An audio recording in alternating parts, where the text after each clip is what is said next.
Life, moderated by myself, Brother Alpha, and accompanied by Brother Akinola as well, inshallah. We continue on this journey to understand who we are, right? To understand where we came from, and to have an in-depth understanding on where we're going and how we plan to get there. And inshallah, of course, where we go in is the Jannah, and we want to better understand ourselves of how do we fight these nerves, how do we live in a society that may sometimes be against what we believe or what we practice. So we must better understand how we can socially, spiritually, physically, financially, economically, and all the halal ali to be able to get there, inshallah ta'ala. By the help of Allah, we will and we must, as He promised us, gain His reward, receive the rewards of good in this lifetime and better in the hereafter. Ameen. This evening, we are joined by a very, very special guest, someone who is, I would say, internationally loved by thousands and thousands and thousands of persons. And we are very happy to have him on the platform this evening, right? I will share a little bit about him. His bio is very extensive. Let's share bits and pieces so that you get a picture of this individual. He was born in the Caribbean island of Trinidad in 1942 from parents whose ancestors has migrated as indentured laborers from India.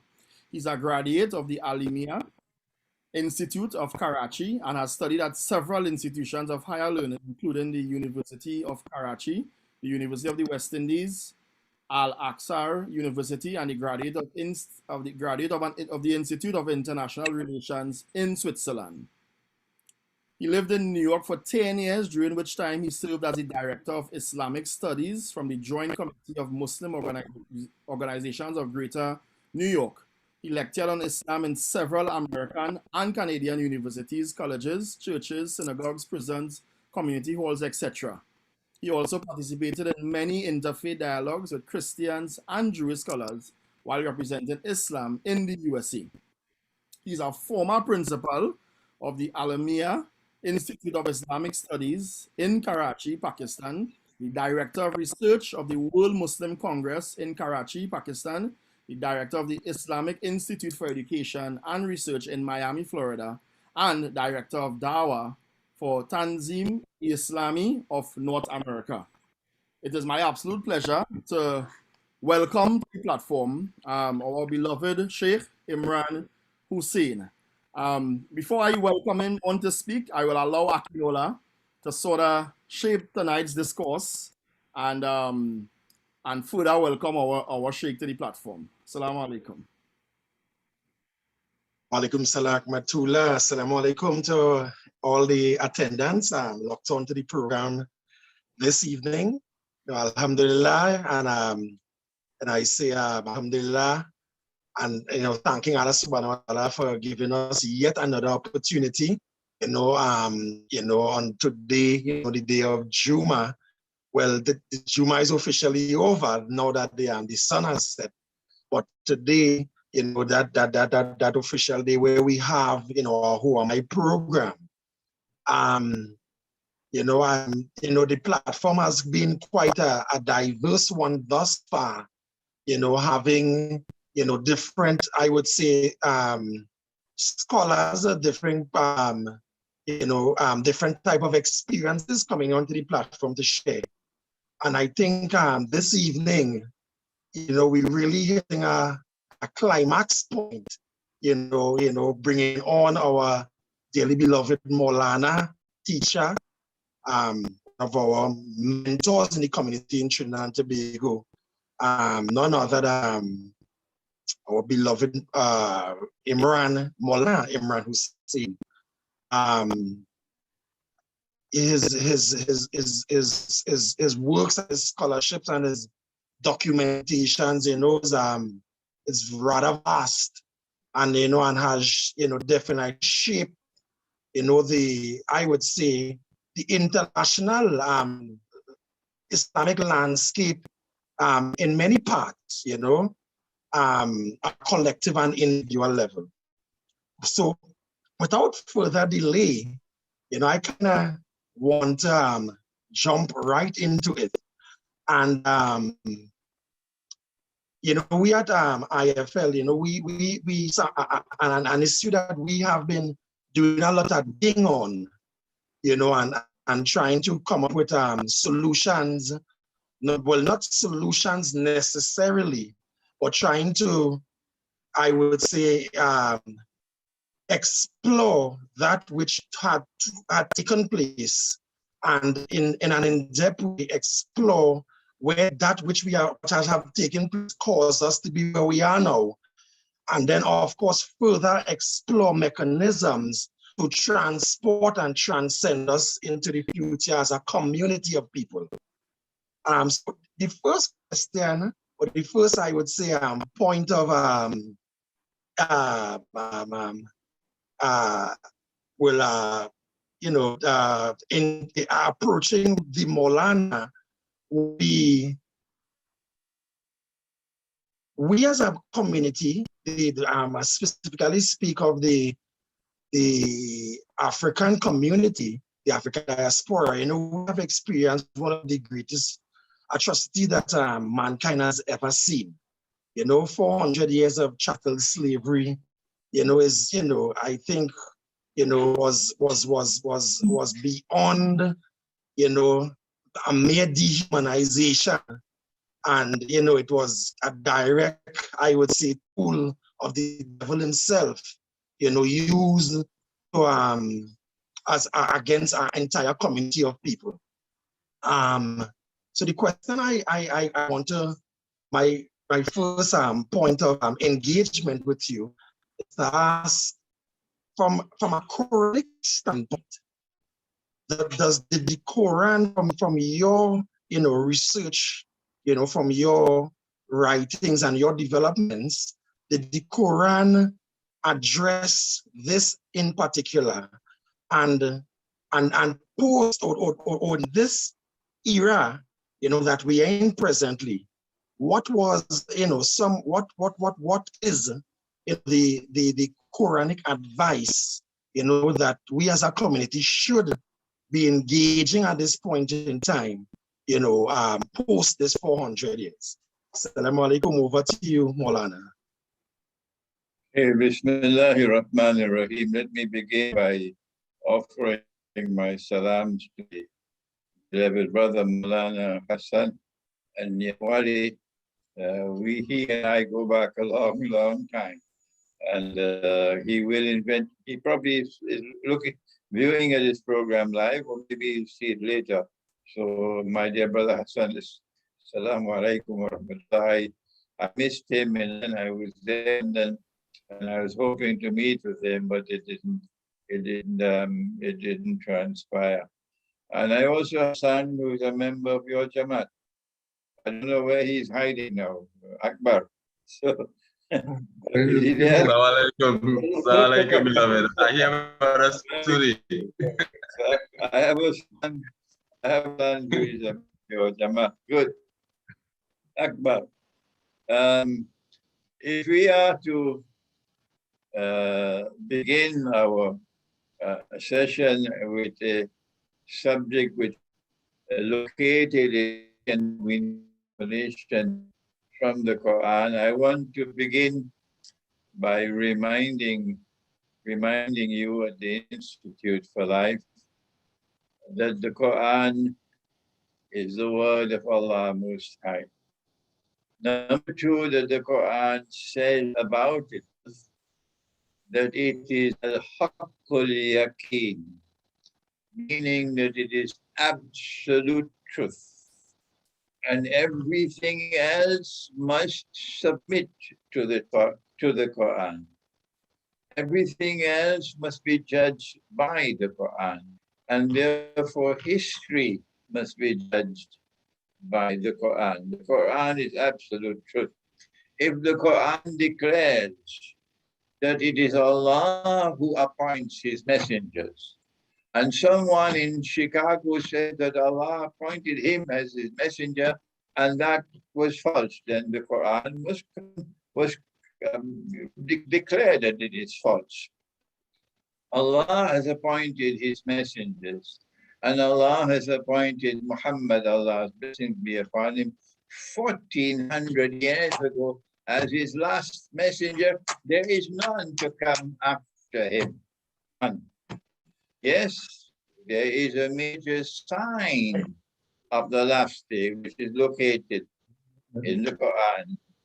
And the Quran says, Nabi Isa alayhi salam, Jesus, the son of the Virgin Mary, وَإِنَّهُ لَعَلَمٌ لِلسَّاعَةِ in Surah Zukhruf. He is sign of the last day, the sign par excellence. And so history is going to confirm what is in the Quran, that Jesus will return. And when he returns, he's going to rule the world from a holy state, from a Khilafah state. And truth will triumph over all rivals, and justice will prevail in the world. And justice will overcome all injustice and all oppression. And the question is directed towards the oppression which has been suffered by the African people, particularly in the modern age, which is the age of modern Western civilization. The African people are not the only ones who are enslaved in the modern age, the age of modern Western civilization. The Ottoman Empire, which declared of itself that it is an Islamic empire.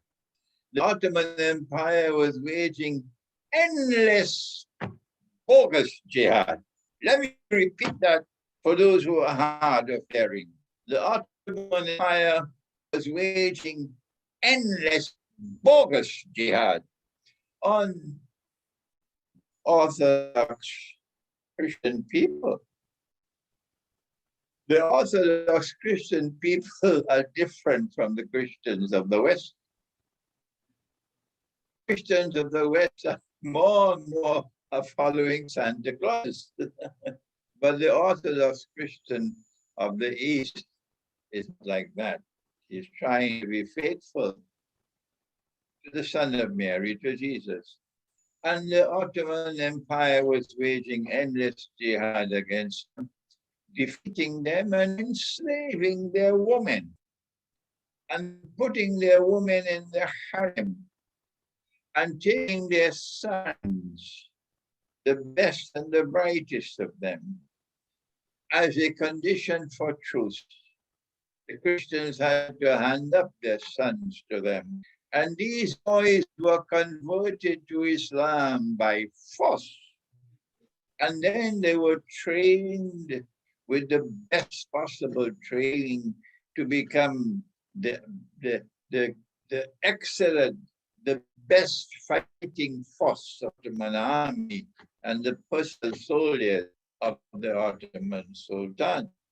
Imagine the pain and the suffering and the hurt and the anger of the Orthodox Christian people. I have been engaged with these Christians for the last several years, and I'm going to be traveling. I traveled to Russia, I traveled to Belgrade, I'm going to be traveling to Armenia, inshallah, to Greece, to Macedonia, to Albania, as part of the effort to reach out to these Orthodox Christian people. But you have raised the subject of the African people and their suffering and their pain and the damage done to them and the oppression of the African people by the modern Western world and the enslavement.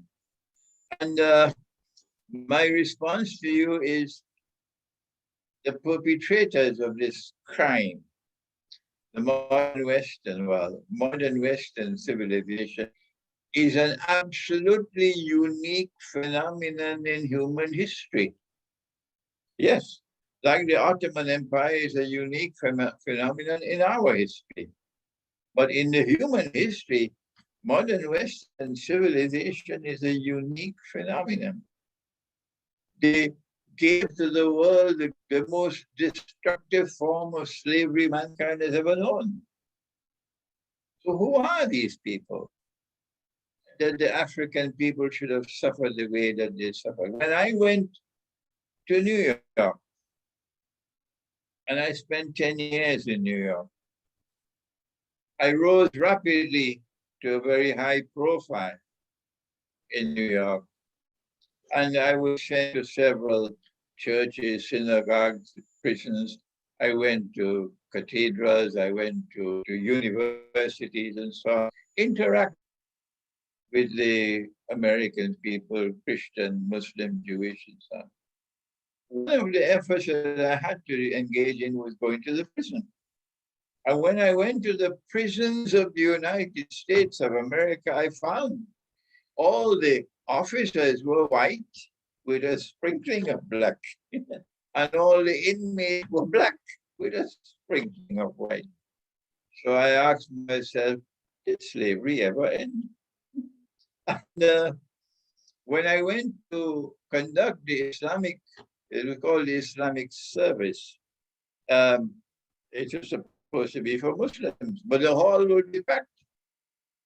So I asked, how many of you are Muslims?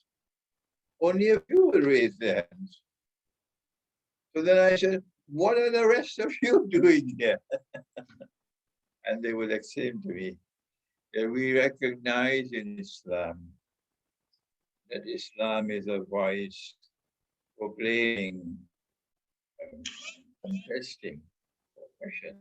We are oppressed people, and we see Islam as a means of deliverance from oppression. This was an anti-systemic response from African people in the United States of America. They perceive it with their hearts. But what we need to do as Muslims is to go to the Quran. The Institute for Life must devote time to go to the Quran, to locate in the Quran that which explains the phenomenon of modern Western civilization, which is responsible for the most barbaric instance of slavery in human history, the Western enslavement of the African people. Now then, the problem that we face, Alpha, the problem that we face is methodology for the study of the Quran. We live in an age, unfortunately, different from previous times. Something strange about this age of Islamic scholarship. If somebody has done a hatchet job and have delivered to us a knowledge, particularly of the Quran, is a package already sealed. This is a typical Salafi view. The knowledge of the Quran is a package which is already sealed. And our duty is simply to deliver the package from one generation to the other. But the Institute of Life will never accept that. No, Allah sent the Quran to people who think. So we reject that methodology.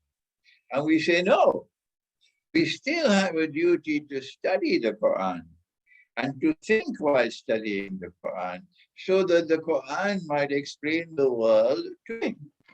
And the Quran might explain that yesterday, when African slavery came to the world, and in my opinion, that slavery has not ended. So now then, the challenge, the intellectual challenge for the Institute for Life and for my sons who are members of your organization, your challenge, your intellectual challenge, is to look at that methodology and follow it. We wish to go to the Quran and locate in the Quran that which explains the phenomenon of a modern Western civilization which delivered this most barbaric form of slavery. Are you prepared to do that work? Homework and assignment accepted, sealed, And inshallah, we hope it will be delivered shortly. Inshallah. And if you accept this, they're going to attack you. They've been attacking me left, right, and center.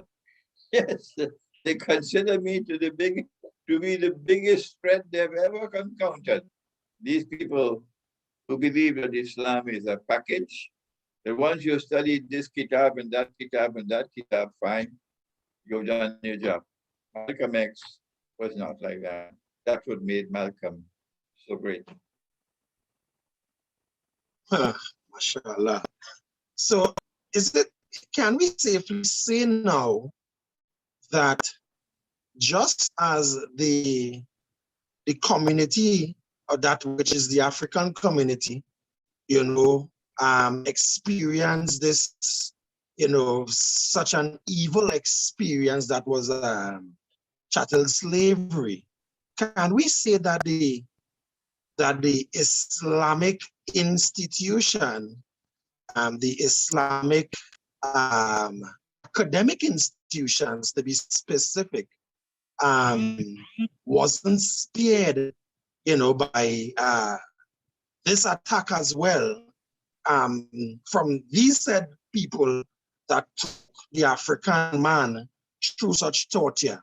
Is it safe to say that our education academic systems, was victimized from a methodology and from a curriculum and from a syllabus development standpoint as well, that has created an Islamic educational platform that does not promote, that isn't pro diversity and I would say open thinking, intellectual discourse, from a Quranic standpoint? It is not something unique to the African people that we do not have scholars of Islam who are turning to the Quran to understand this history and to expose what was done in the past from the standpoint of the Quran. You are not unique. No. You have the same problem in the Balkans, where I'm going after Ramadan. I was there in Albania in the month of August. My first visit to Albania. And I was surprised that I had so many students there, and the Christians of Albania were welcoming me with such fraternity and kindness. But the majority in the Balkans have not as yet been taught from the position of the Quran, the standpoint of the Quran, that which explains the horrendous oppression that Orthodox Christians face at the hands of the Muslim Ottoman Empire for 600 years. For 600 years, African slavery, Western enslavement of the African people was legally ended when the British Empire abolished slavery. Legally, It did not, practically, it did not end, but legally it was said. But Ottoman enslavement of these people continued for years. And also look at the oppression of the Hindus in India, Hindu India. I never saw the invitation card. I don't know where it is, where Hindu India invited Muslims to come and rule over them. If you ever find that invitation card, please show it to me. Okay. Hindus in India have a tremendous hatred, bitterness in their heart for Islam, because Muslims came and ruled over them for 800 years. Who invited the Muslims to come and rule over them? Is this Islam or is it Islamic imperialism? Islamic scholarship has not done the job of going to the Quran to explain these historical phenomena, which are today sabotaging Muslim relations with Hindus, Muslim relations with Orthodox Christians. I am a solitary voice because I have studied the Quran with a different methodology given to me by my teacher, Maulana Dr. Fazlur Rahman Ansari. And because Allah guided me to study international politics, international economics, international monetary economics, the history of international affairs, and so on, and I had great, great teachers. That's why I have become a solitary voice now, breaking the ice and exposing this history. I have not as yet even begun in this interview to the Quran to explain what the Quran has to say pertaining to modern Western civilization and also to the Ottoman Empire. So this is not a unique phenomenon of the African people in the Western world. You are not unique. There are many others who also suffered, and our scholars have failed. Our scholars have failed. Let me say it frankly and clearly. Our scholars have failed. They have not gone to the Quran to locate in the Quran that which explains the reality of this modern Western civilization, which is a totally unique phenomenon in human history. No Darul Uloom is doing that. The Darul Uloom is producing the graduates by the hundreds and by the thousands every year, and they make no difference at all. One Malcolm X, only one Malcolm X is worth more than 100,000 graduates from a Darul Uloom because Malcolm was a critical thinker. That is the glory of Malcolm. He was a critical thinker. So my answer to you is we need a new generation of scholars of Islam. And the Institute for Life, you're getting your own book tonight. We need a new generation of scholars of Islam. And so long as I'm here in Trinidad, I'm prepared to teach those who are willing to learn, but they don't have a chip on their shoulder. You cannot pursue knowledge if you're arrogant. You have to show humility. You have to show respect. And those who show humility and they show respect and they come to me, I'm willing in the remaining years of my life to teach. Alhamdulillah, alhamdulillah. May Allah, reward your efforts, Maulana, and may Allah, cause you to stay with us for yet another 100 years, so you can be of benefit to this local, regional, and international community. Geography in itself serves as a predecessor for history. It is because where we were or where people was, that it would have been a definite most influential factor to the development of historical events. And when we look at the historical developments that has taken place in the Quran, we would definitely see that many events has taken place in the continent of Africa. Others as well, of course, but many of the recordings, historical recordings that happened in the Quran, would have been in the continent of Africa. And apart from the Quran, Islamic history at large. But somehow there seems to be a silencing to some degree, of the contribution of that which is the inhabitants of Africa, in the development of this Islam. This silencing, is it your observation as well? And if so, have you further developed any ideological position, as to what, may have influenced such? No, what I have found during my lifetime is sinister forces at work. Sinister forces at work entering into Africa from outside and seeking to corrupt innocent Africa. They want to ensure that Muslims and Christians remain enemies of each other. So they teach on Islam, fight against it. They want to have a boxing match with the Christians. We won the match. We beat them in the debate. This is what they did in Africa. Then you have an Ahmadiyya movement that went into Africa and uses, roti and dal as people. In Trinidad, we use a breadfruit to bring people into the Ahmadiyya movement. That's what they did.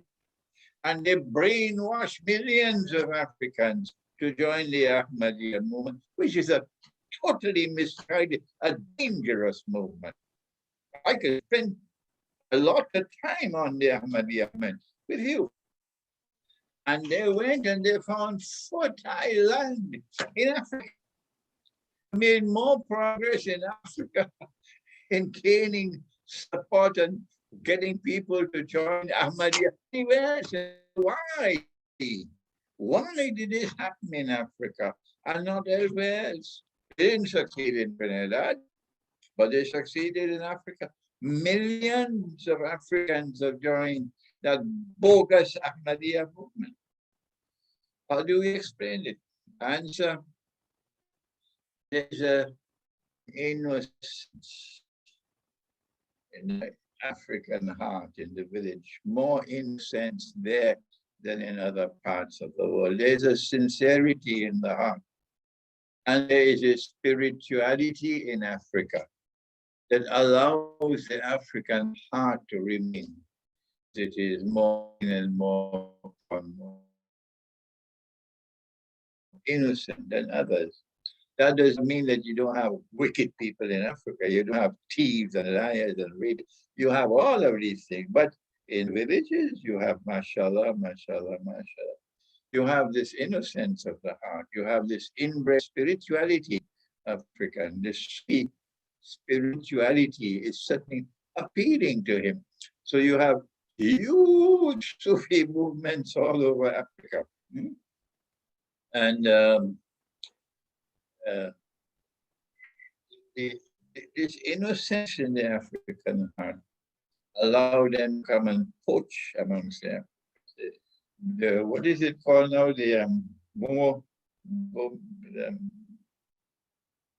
In Nigeria, what is it called, the movement? Killing people? Boko Haram. Boko Haram is the ISIS, waging a bogus jihad, killing people, waging acts of terrorism in the name of Islam. I don't know how much money they're getting from the CIA. These people are poaching amongst the Africans. And it is the function of the scholars of Islam to go and guide the people. They are the scholars who tell you that Allah is Al-Akbar in his house, not Rowdy, not Kamil. Allah is Al-Akbar in his house. The government can't come and tell you in the masjid how to pray. You have to have the intellectual acumen of a donkey to accept that the government will tell you how to pray in masjid. I went to in Warrenville. I was coming back from the airport for Salatul Jummah. And when I went to the masjid, I saw the sign, no mass, no entry. I turned around and walk out. Somebody saw me leaving. Where are you going? I said, I see the sign, no mask, no entry. I'm not entering. Yes. He said, but I could give you a mask. I said, no, I will not enter the house of Allah with a mask on my face. I leave them. Where are the scholars of Islam who will tell how can your salat be valid when you have said goodbye to Muhammad والسلام, and you accept the government telling you you have to stand up 3 feet apart. You have to put on a mask on your face like a woman with niqab. Where have these people come from? Oh, today a scholar will not stand up. Please, Imam Yasin Abu Bakr rahimahullah. Imam Yasin was always speaking forcefully against all of these things. How can a woman become the ruler? How can a woman be the leader of a political party? Only Imam Yasin rahimahullah. Only Imam Yasin spoke. His voice and my voice were the only two voices in this country. All the rest, all the Bagh, all the Darul people, you could see them with their face masks and social distancing and so on. I'm waiting for the scholars of Islam. I'm waiting for them. Where are they? Who will teach the people and guide the people, particularly now on the age of virus and vaccine. Maulana, I think over the past decade, in Trinidad and Tobago, we, well, probably not over one decade alone, but probably over the last 2 decades, it's our observation, that, we have been losing our youth, and we have been losing our youth to so many different ills, to so many different societal ills. This losing of our youth expresses himself in prison population. This using of our youth expresses himself in the cause of death that we see happening, so dominantly on a weekly basis. This losing of our youth expresses itself in the destruction of the family unit, etc. And I like, we at the Institute for Life, because we, see ourselves as a social entrepreneurship platform and vehicle, engaging this humanitarian type work amongst other types of efforts. Love to get the opinions of the scholars, from a national standpoint as I speak here now. What is your advice to the youth? Or rather, what is your advice to the powers that be to stop this massive loss of youth, that we are experiencing today in Trinidad and Tobago? What's your advice to us as a people regarding this? First of all, I want you to wake up. Wake up and realize that if today you're losing so many, tomorrow you're going to be losing more. Tomorrow you're going to be losing more. The direction in which history is moving is that Allah is telling us now. And at the end of the day, 999 out of every 1,000 will fail the test. This is in Sahih Bukhari. Yes. This is a prophecy of Prophet Muhammad. The ship is sinking. And all those on board the ship will perish when the ship sinks. Fidel Castro said that. Yes. Fidel Castro said that. He said, we're living in a ship that is sinking. The world today is in a ship that is sinking. And I say the same thing. And this is also from the Quran. And all on board that ship are going to perish when the ship sinks. So what do you do? This is in Surah Al-Kahf of the Quran. You have to do what the young men did in Surah Al-Kahf. You got to get off the ship. But when you want to get off the ship, they make it very hard for you. Yes. They make life very hard for you. Today, if you refuse to take the vaccine, guess what they did to me? when I returned to Trinidad after 1 year of travel, I didn't need a vaccine anywhere in the world. No. But when I came to Trinidad, I had to do quarantine for 14 days, and it cost me $14,000. That's the price I had to pay. So if you want to get off the ship, they're going to make life very, very difficult for you. And our Prophet ﷺ spoke about it. He said, the time will come when holding on to Islam will be like holding on to hot coals. Hot coals. Most people don't want to hold hot coals. I don't like to use the term Indian and African in Trinidad, but I have to recognize, it's a fact, that amongst the Muslims of Indian origin in Trinidad, the majority are people who don't have hot coals in their hands. No? But the Muslims of African origin more and more likely to be prepared to hold out Islam, which is like hot coals. This is one of the distinguishing characteristics of these two parts of the Muslim community of Trinidad. And so, if you want to survive, you got to get off the ship. And very few will get off the ship. So more and more are going to remain on board the ship because that's more convenient for them. It's easier to live this way. Now I could travel. I could keep my job. I got an email today from the United States, a medical doctor. She gave up her job because she does not want to take the vaccine. No, she gave up her job as a doctor. You have very few people today, very few people like that, who eventually will give up everything, but we're not going to take the vaccine. We're not going to stay on board the ship. We want to get off. So I say, if you want to get off the ship, that means you want to follow the guidance in the Quran.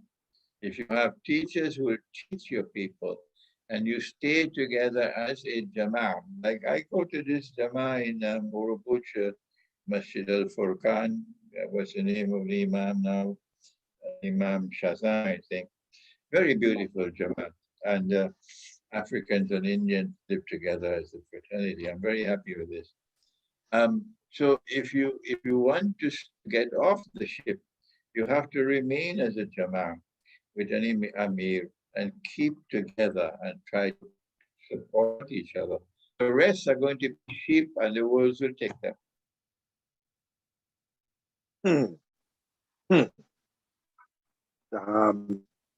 Definitely, your words are wisdom, definitely acts as pearls. And may Allah continue rewarding you and giving you health and strength to, engaging us with this wisdom. Our dearly beloved Maulana Hassan Nabili had sent his salams to you. Tonight he isn't feeling that well. Sometimes he doesn't feel that well, and may Allah make it easier upon him and cause it to improve. So at this point in time, I want to turn the platform back over to Alpha, who would then open the door to take us into the final segment, inshallah, of our question and answer. MashaAllah. All right, very, very good discourse thus far. Alhamdulillah. So at this point, I will allow participants to raise their hand, just as we did it in school back in the days. And raise your hand and wait for the teacher to call you. And then I would say unmute your mic and I will allow you to ask your question. Don't rush. I mean, we don't have... One second, please. Hira! Hira? All right, go ahead. Yeah. So inshallah, I will allow for folks to raise your hand via the reactions button, the virtual raise hand. And as first come, first serve. 1 second, please. Sure. Give me 1 second. Sure. All right, so we'll allow the Maulana to come back.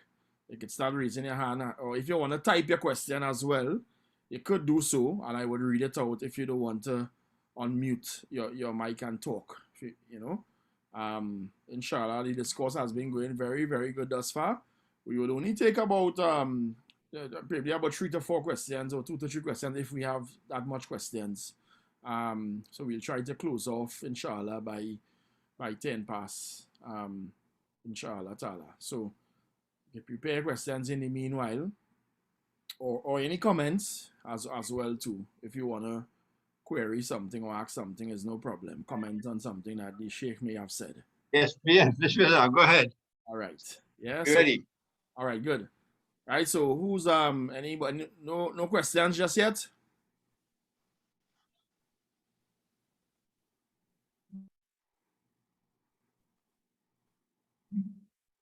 All right, so I'm seeing Imam Sunni Ahmad hand is raised. Please go ahead. I'm not seeing Sunni. Go on again. Yeah, I know Sunni. How are you, my brother? You? You not see? Can you see me now?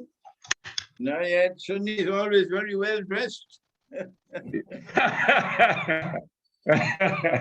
Well, I'm here with your son Akbar. He's with me now. Yes.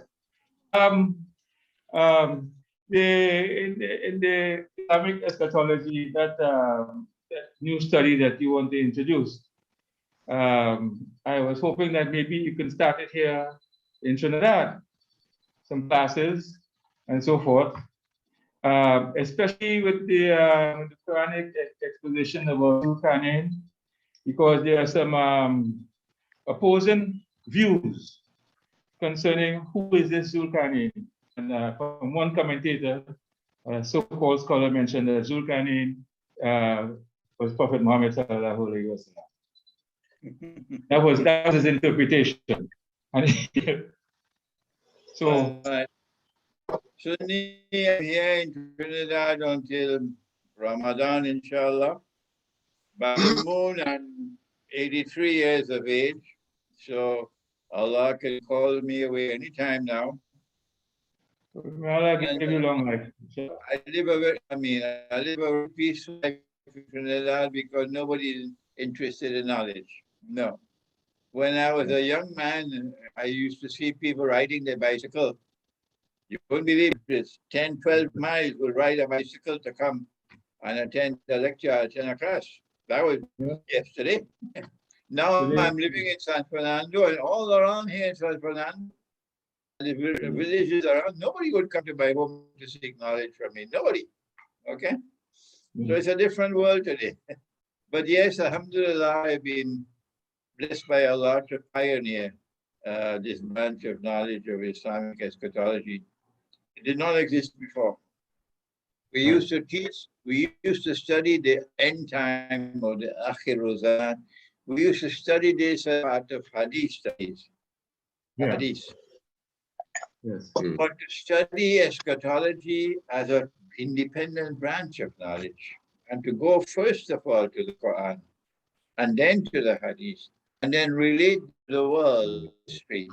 Nobody did it before. I was blessed to pioneer it. And I've written about 31 books already.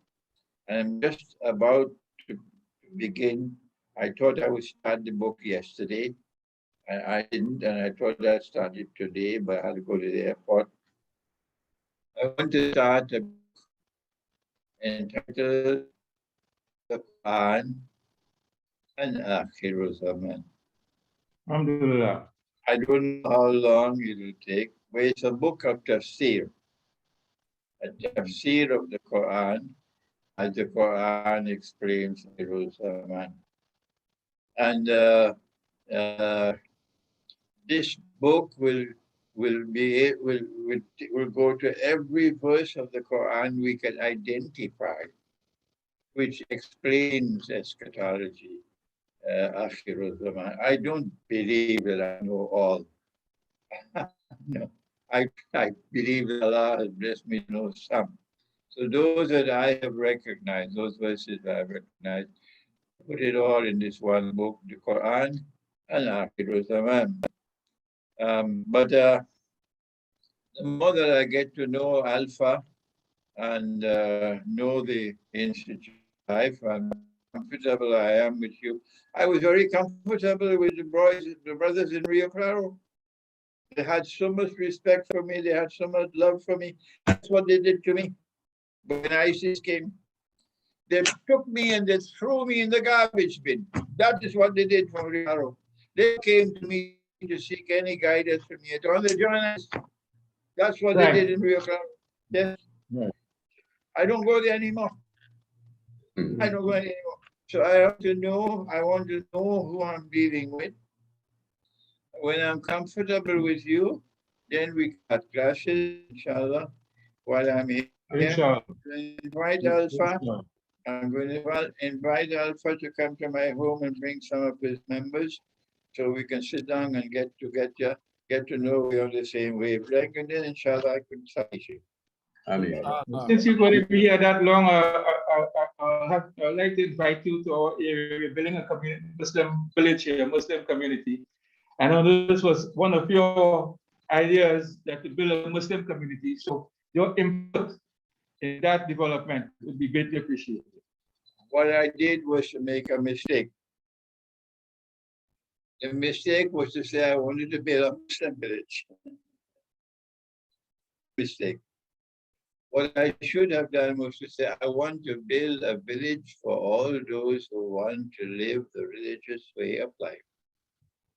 Amen. And who are prepared to live together in fraternity. If a Hindu has endless hatred in his for a Muslim, we can't live together.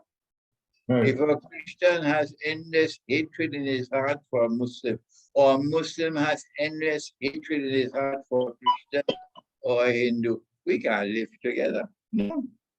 So I should have said we want to build a village for people who choose to live the religious way of life and who are willing to live together as a fraternity. That is what I should have done. Indeed. Indeed. MashaAllah. Beloved Abu. All right. One question. The white supremacy controlled the world for 400 years. And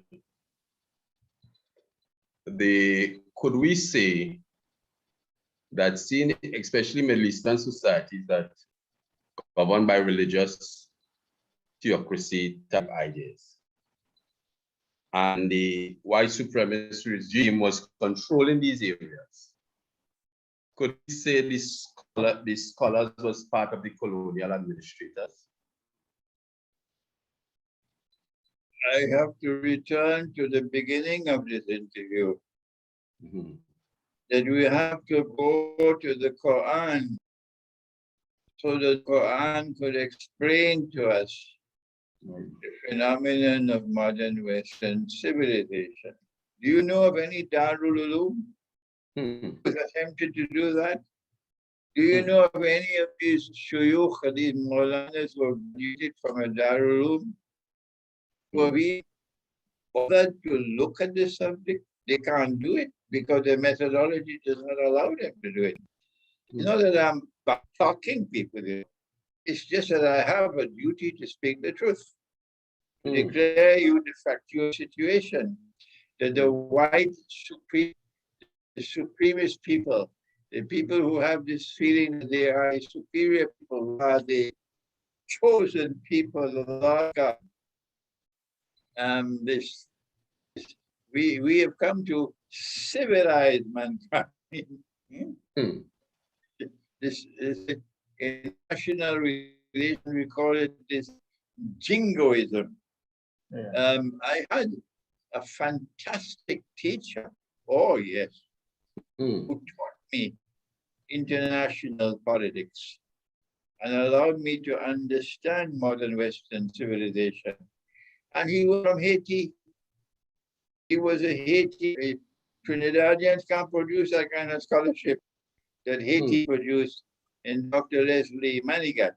Dr. Leslie Manigat studied in the Sorbonne in France.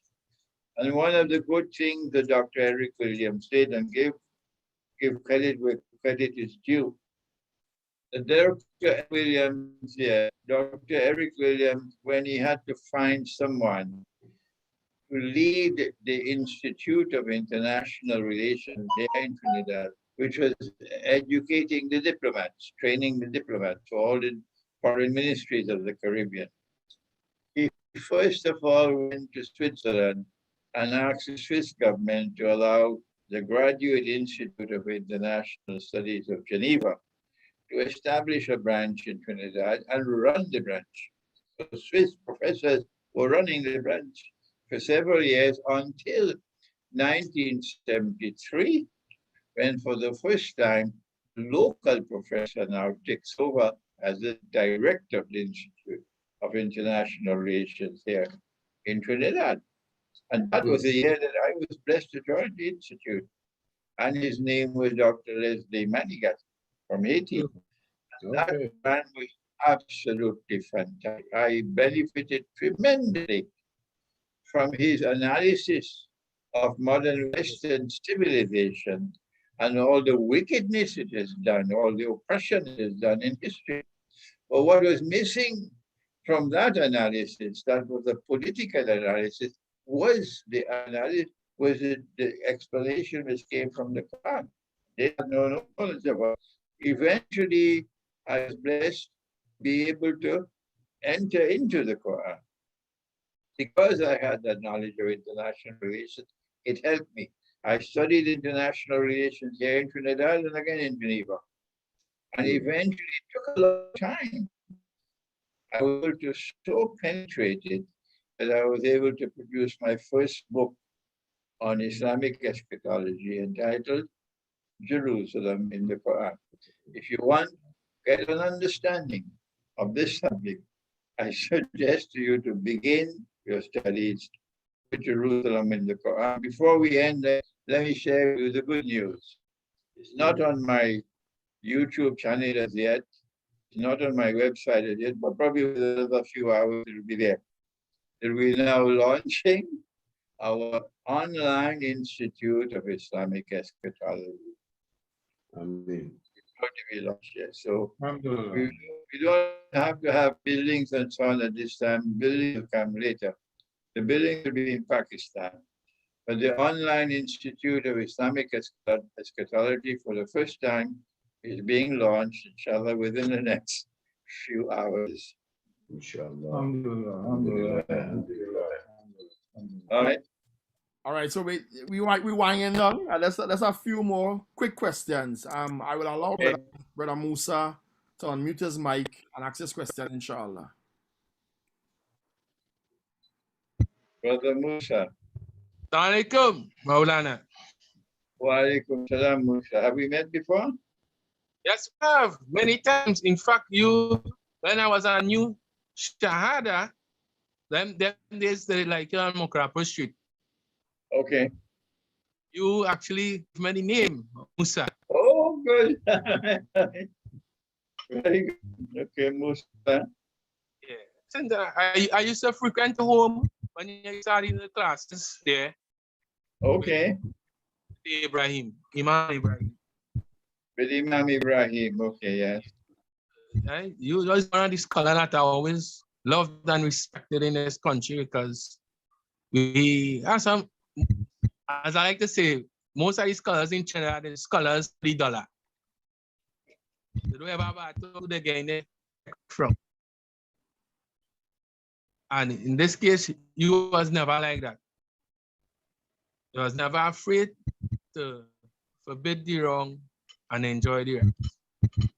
And use that gem.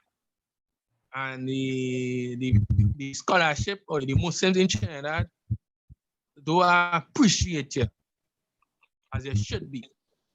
But when you're going in that, they love you again all over the world. And that was the case. Most of the scholars that everybody like to quote from today, at their time, the people didn't love them, I didn't appreciate them. But now, after they left, now the people understand where they were coming from and the things they were saying. But at that time, they didn't understand it. And sad to say, your contribution, where people refuse to take now, probably after you pass, they will start to respect it.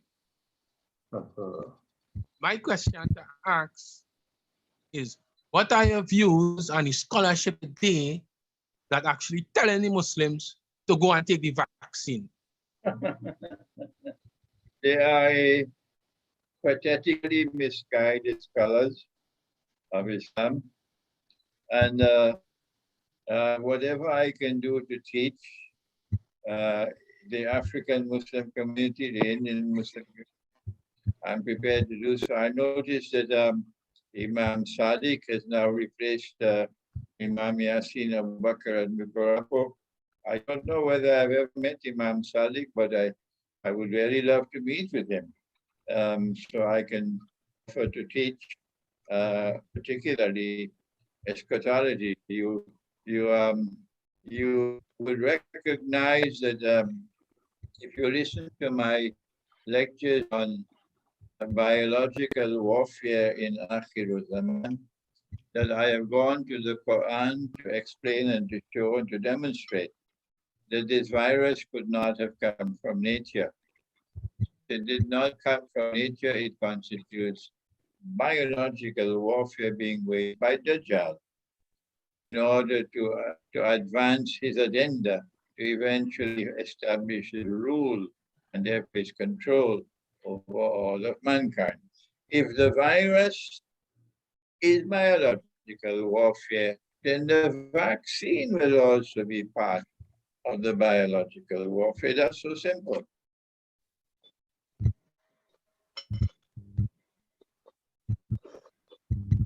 Sure. Okay.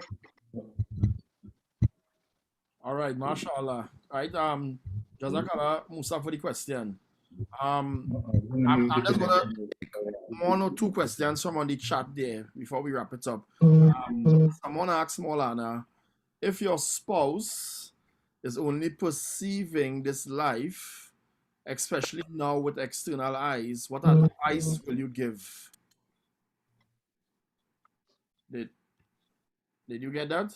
If your wife has only external eyes and she's internally blind, what should you do? Is that the question? Let me see. If your spouse is only perceiving this life, especially now with external eyes, what advice will you give? What advice will you give? If someone is seeing only with the external eye, then the Quran declares about them that they are just like sheep and cattle. Indeed, they may be more misguided than sheep and cattle. This is a verse of Surah Al-An'am, I believe. بعد أعوذ بالله من الشيطان الرجيم وَلَقَدْ ذَرَأْنَا لِجَهَنَّمَ كَثِيرًا مِنَ الْجِنِّ وَالْإِنسِ. Huge numbers are destined Jahannam because they have eyes and they can't see. They see with only the external eye. But the Quran gives another warning. It says, مَنْ كَانَ فِي هَذِهِ أَعْمَى فَهُوَ فِي الْآخِرَةِ أَعْمَى وَضَلَّ السَّبِيلَ. Whosoever is blind here could be blind there as well, the next world. So you are living with a wife who is a liability rather than an asset, okay? Once she's seeing with only the external eye, you can close your eyes and you know for certain she will not be able to read the word today correctly. And therefore, as a mother, she will be misguiding the children. It's for you as a husband to decide what you're going to do in such a situation. If you cannot get her to see with the internal eye, for you as a husband to decide. Okay? Okay. All right. I hope that answers your question. So another question from on the chat is Maulana, what are your views on culture and politics versus Islam? Which one takes precedence, if any? Politics is a part of the Quran. Politics is a part of the Deen. The Prophet ﷺ has a political sunnah, and so I am also a part of politics. Yes, but not electoral politics. Oh no. I have never been a part of the PNM, and I will never be. I have never been a part of the UNC, and I'll never be, inshallah. I am not a member of any of these political parties. And all the Muslims who are members of these parties and becomes members of parliament, they don't worship Allah. Their primary loyalty is not to Allah at all. Their primary loyalty is to the political party. Tell them that first. And all the sheep, the cattle who go and vote for them, wait for judgment day. So yes, you must be engaged in politics, but stay away from party politics. Culture, the way of life of a people. You must look at the way of life of a people and distinguish between that which is beneficial and that which is harmful. Okay? If other people have a culture which is beneficial, then you show your appreciation for it. Don't engage in a massive destructive attack on every other people. Not at all. You might find a Jewish girl will leave the United States of America, a Jewish woman, and she goes to Palestine. She goes to Israel, and she supports the Palestinian people who are being oppressed. And when a Jewish bulldozer went to bulldoze a house, a Palestinian house, she stood up in front of the bulldozer to stop them. And guess what the bulldozer did? They rode right over to her and they killed her. That's a Jewish girl. Okay? So you look at other people and you see what is good there in them. I will tell you the story before we end, so you may know it. The hurricane came in Trinidad in the 1920s. And this hurricane blew away the roof of the Masjid Akarikwa. The Pandit, the Hindu Pandit, was one of the most famous Pandits in Trinidad. His name was June Pandit.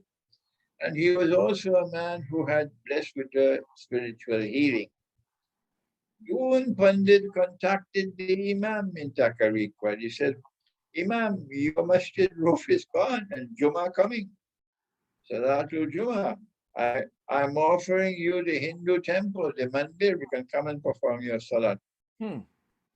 Imam said to the Pandit, Panditji, thank you for your offer. Well, how can we come and pray in your temple when you have all these murtis, the idols? The Pandit said, no problem, I'll remove them all. The Hindu community rose up against the Pandit. He shut them down. That was the power of this man. And he cleared the Hindu temple of all the idols, cleared it clean. And then the Imam accepted the offer. And the Muslims of Dakarika went and they performed the Salatul Jummah for 6 weeks in the Hindu temple. And during this time, they were able to rebuild the roof of the masjid. So you don't sweeping blanket dismissal of all people and all cultures. No, you have to have the capacity to recognize you don't judge people only on the basis of belief. You also judge them on the basis of conduct. The most powerful voice in history to have said this was the voice of Gautama Buddha. Do not judge people only on the basis of beliefs. Judge them also on the basis of their conduct.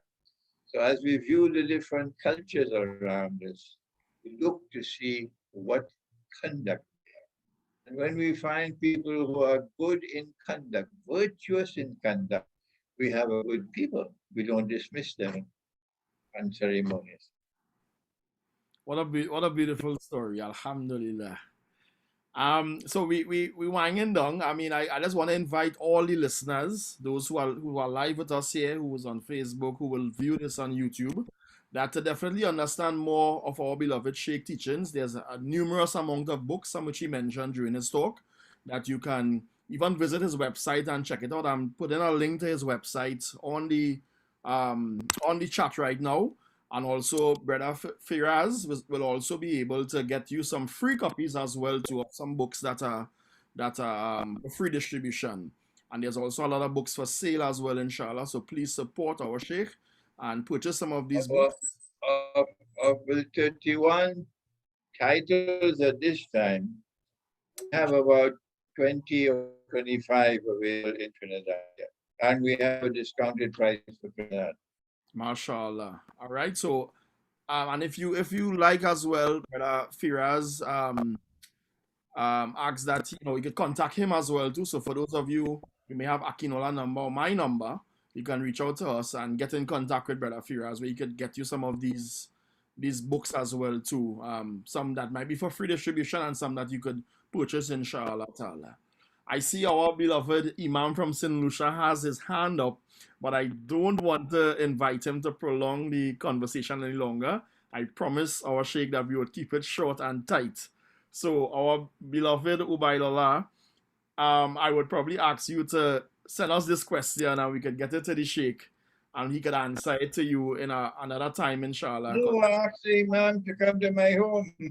No, well, he's in St. Lucia. I don't know when he'll come to Trinidad next. But inshallah, when he's come to Trinidad, we would definitely bring him to your home, inshallah. No, if he's in St. Lucia, then please let him ask the question. No. Okay. I thought he's in Trinidad. I wanted you to give the permission. So, Brother Ubaidullah. Yes, give permission, yeah. All right. Imam, what's his name? Ubaidullah Muhammad. Imam Ubaidullah from St. Lucia. Assalamu alaikum. Alaikum. MashaAllah, I'm happy. I'm happy to speak with you, Imam. I had a student from St. Lucia who was my classmate when I was at the Institute of International Relations at UWI. Her name was Anne Laura.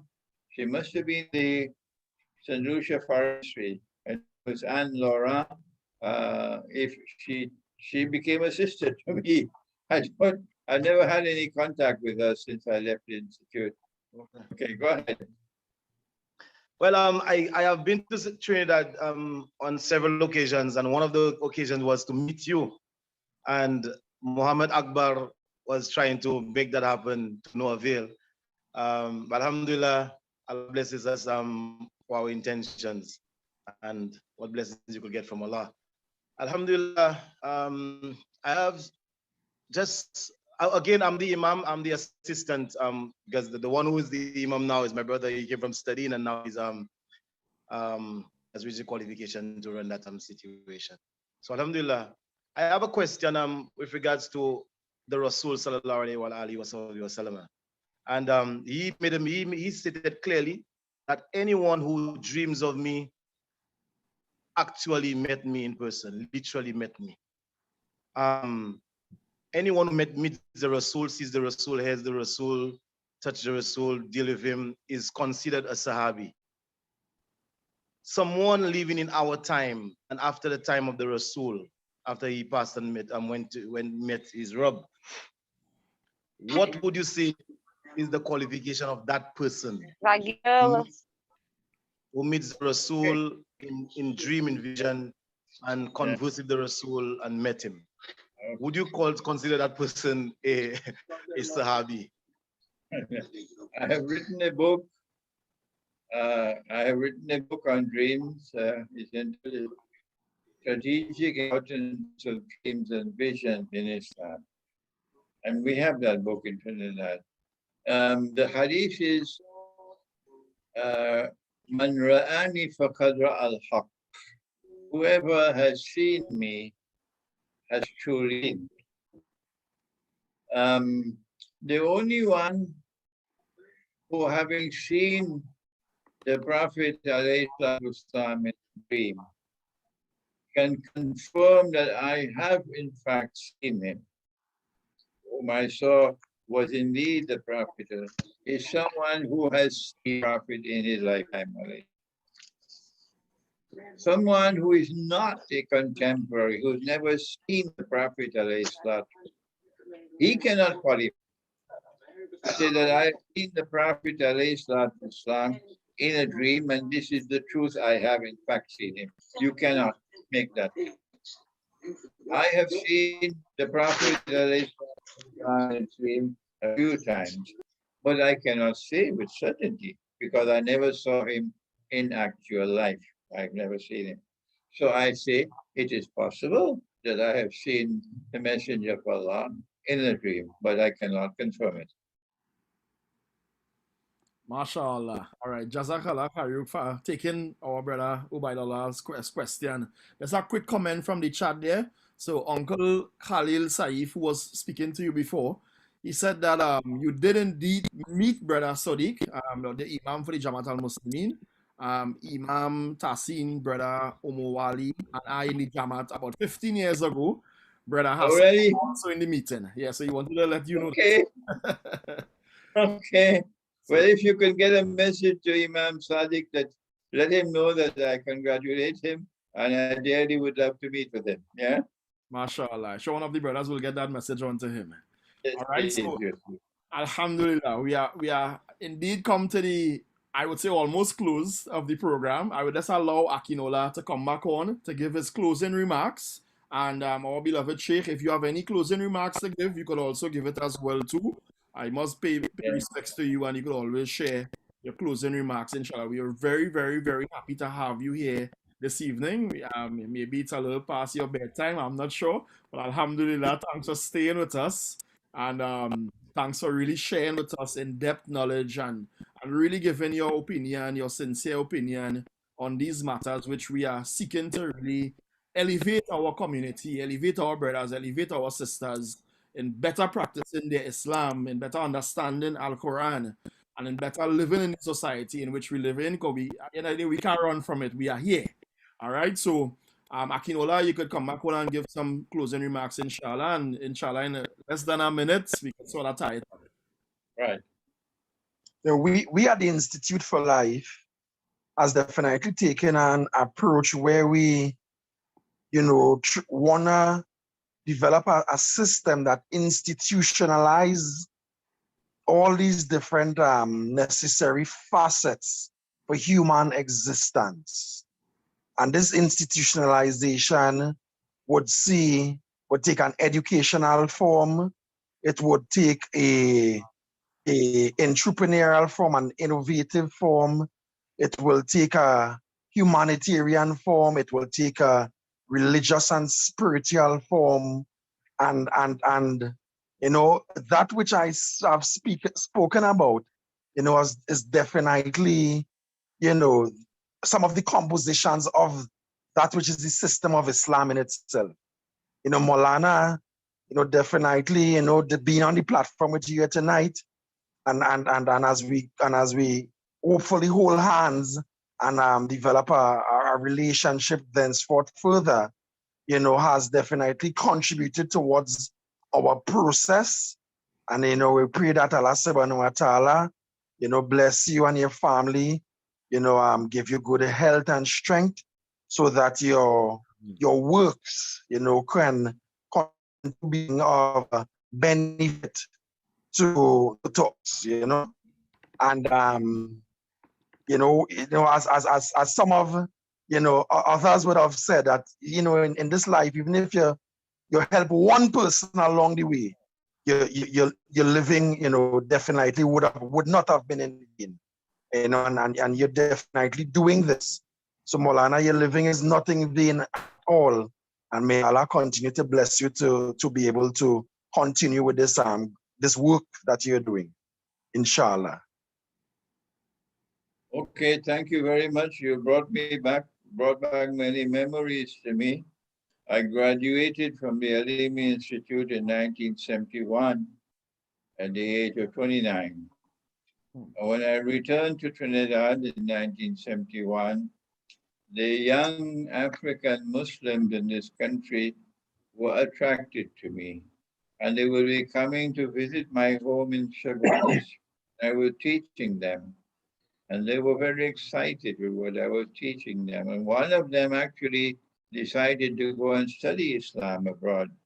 And he went and he spent probably 2 years in Pakistan, but then he decided to leave and come back. And eventually he turned away from Islam, and I think he joined some other group. He was from Laventille, a very nice young man. I don't know where he is now. If he listens to this, this record, this interview, I hope he'll make contact with me. But this is how it was 50 years ago when I come back to Trinidad, and the young African boys and girls, young men and young women, were all attracted to me and were coming to learn from me. That was 50 years ago. And now 50 years later, the Institute for Life is now interviewing me. Yes, mashallah. You brought back memories. MashaAllah. All right. So, Jazakallah Khair. Really appreciate you being here and sharing tonight. And we're glad that we brought back good memories as well too. Inshallah, we definitely would set up our meet to come to your home and sit down Inshallah. and have some cocoa tea, and we'll bring some fruits from the farm, and Okay. And definitely have a nice talk, inshallah ta'ala. All right. My favorite is Babadi there. My favorite is Babadi. No problem. We get in that. Okay. All right. All right. All right. So Okay, everyone who is here, definitely enjoy the rest of your evening. We ask that you have a safe and productive weekend. Don't forget to perform your Salatul Isha if you didn't as yet. And Okay. and have a blessed and wonderful night in the name of Allah. Okay. Assalamu alaikum wa Okay. rahmatullahi wa barakatuh. All right. Wa alaikum salam. Okay.